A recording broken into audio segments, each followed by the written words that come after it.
Hi again, Math 215 students. In this video, we're going to talk about another way of computing a matrix vector product, AX, and some properties of that addition that will be useful to us. The only outcome we have for this video is to correctly perform matrix vector arithmetic using the distributive rule and the scalar multiplication properties of this product, AX. And it's going to be a short video. We're just going to talk about another way to compute the product of a matrix and a vector. Now, to remind you, the first way we introduced for computing the product of a matrix like this and a vector like this was to, first off, make sure that the number of columns in the matrix matches the number of entries in the vector, and then use the entries of the vector to attach as coefficients on the columns of your matrix. So this matrix product would be defined as 2 times the first column vector, plus 5 times the second column vector, plus -1 times the third column vector. And if you scale these vectors and add them as you should get -9, 16, and -1 for this example. Now that was the way that we introduced multiplication of matrices with vectors, and I want to emphasize that this is still a valid way, and it is still a very useful way to think about multiplication. As we introduce a second, perhaps easier way of doing this matrix vector product, I want to caution you against forgetting about this definition. This definition is important for theoretical reasons as well as practical ones. All right, now the second way is to note something about what we've done so far. To get the first entry of our final vector, to get that -9, all we really needed was the first entries of these vectors. I needed 2 times 3, I needed 5 times -2, and -1 times 5.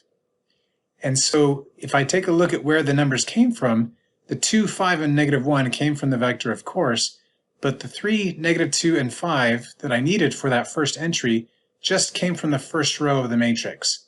So in another way of saying that, to get that -9, I did not need any of the second or third rows of the matrix at all. And so what I might do, if I wanted to compute the first entry of my answer, I might just use the first row together with the vector. And that would give me 3 times 2, -2 times 5, and 5 times -1. And if I put those all together, that gives me the -9. So in a sense, what I'm doing is I'm going across this first row and matching these numbers up with the entries that correspond to them from the vector. 3 times 2, -2 times 5, 5 times -1, and putting that all together, that gives me -9. And I can figure that out without needing to deal with the rest of the matrix or figure out the rest of the vector. Now if I wanted to find out the second entry, I could go across the second row and again match up the numbers, 1 with 2, 4 with 5, and 6 with -1. And if I do those multiplications and do the addition, I'll get the 16 that I should have for my final answer. And likewise, if I wanted to get the third entry of my answer, all I need is the third entry, the third row rather, of the matrix. And I pair each of those numbers up with the vector, and I get the -1 that I should. All right. So this is a way of multiplying the matrix times the vector.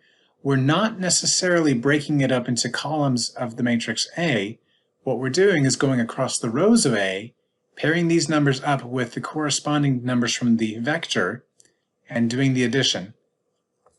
And as we go further into the course, as we talk about multiplying a matrix times a matrix instead of just times a vector, this might be another useful perspective for doing that multiplication. So, with that in mind, try it out. Pick an arbitrary matrix to pick a vector that has the correct size, and try working out the multiplication both ways. If you're doing it correctly, you should find that you get the same way whether you're working with linear combinations of the matrix columns, or by going one entry at a time through the answer vector using the corresponding rows and pairing that up with the entries from the vector. Okay, now with that behind us, we need to talk a little bit about multiplication in general. There's a special matrix called the n by n identity matrix. And we have two examples here, a 2 by 2 identity matrix and a 3 by 3 identity matrix. Now you'll notice that these matrices have a special pattern. They have 1s as the entries along what we call the main diagonal, the diagonal that starts in the top left corner and ends in the bottom right corner. It is important that your matrix be square, and so it has to be n by n. But everywhere else in that matrix, you're supposed to have a 0. So other than that diagonal of 1s, you should see 0 everywhere else. Now we call this the identity matrix just because we're making a definition, but it does have some nice properties. Okay, so now when you multiply an identity matrix with a vector, you'll find that you always get a vector back, as you should, and you get back the same vector you started with. So for instance, if I were to take the vector 1, 2, 3, which has 3 entries, and multiply it by the 3 by 3 identity matrix, first off I'll check that the number of columns equals the number of entries, and it is. So I can do this multiplication, and taking a look at what the first entry should be, I should have 1 times 1, 0 times 2, 0 times 3, and that gives me a grand total of 1 in the first entry. Multiplying across the second row, I'll have 0 1s, 1 2, and 0 3s, and adding those all together gives me 2 as my second entry. And then multiplying across the third row, I'll have 0 1s plus 0 2s plus 1 3, and that gives me 1 2 3. So you'll see that multiplying this matrix by the vector, this vector or any other vector actually, will give you back the same vector from R3. So in this way, the matrix I acts like the number 1. You'll remember that when you multiply 1 by anything, it doesn't change the value of the thing that you were multiplying. And the same thing is true for the identity matrix. Using a 2 by 2 matrix for vectors from R2, or a 3 by 3 matrix for vectors from R3, or an n by n matrix for vectors from Rn, multiplying the vector by that matrix gives you back the matrix you started with. All right, here are 2 other multiplication properties which are useful. We'll be using them without really commenting on them. You'll just want to be familiar with what they are. If A is any matrix, m by n now, and if u and v are any vectors in Rn, then A times the sum of u plus v is equal to the sum of au plus av. Another way to say that is that matrix vector multiplication distributes over addition. The next property is this. A times a scaled version of u is going to give you the same thing as a scaled version of au. So that scalar c that we're multiplying the vector u by, I'll get the same answer if I factor that scalar c outside and do that after doing the matrix vector multiplication.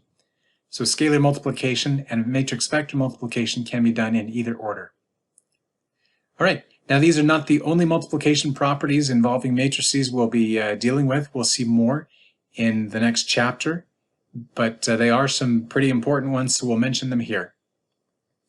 Okay, with that, hopefully with our second way of doing matrix vector arithmetic, you have another way of checking to see that you've done matrix vector products correctly.